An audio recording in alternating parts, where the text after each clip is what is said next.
देख से माने कौन करती उदाहरण ये वाक्यर कौन कौन हो पार से माने कौन पढ़ती से माने कौन खेलती से माने कौन लिखती ये सबू आम यही ढांचार ही बन पार।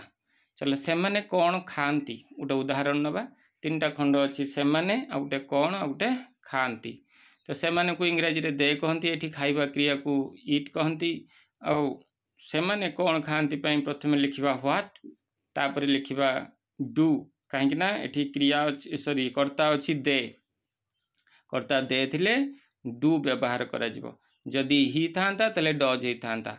नियम बतईची कर्ता जदि आई यू किंबा बहुवचन होइथिबो ताले यही भली वाक्य रे डू व्यवहार करा जिवो। एठी कर्ताटी दे अच्छी दे माने बहुवचन ना नुहे दे माने से माने जणे कि जणे नुह बहुत लोक तो जणे रु अधिका अछंती जेहेतु एटा बहुवचन सेति पई आमे डू व्यवहार कले। तो व्हाट डू तापरे कर्ता पई दे बसेबा क्रिया पई इट बसेबा व्हाट डू दे इट कौन ही गला व्हाट डू दे इट कहले आमे उड़िया रे ताऊ कौन बुझिबा से माने कौन खांती व्हाट डू दे इट।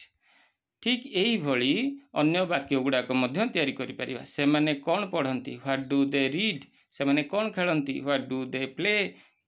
तुमे सबू यही भली वाक्य गुड़ाक बारंबार प्रैक्टिस कले इंग्रजी बहुत सुंदर भाव में कहि परिबो।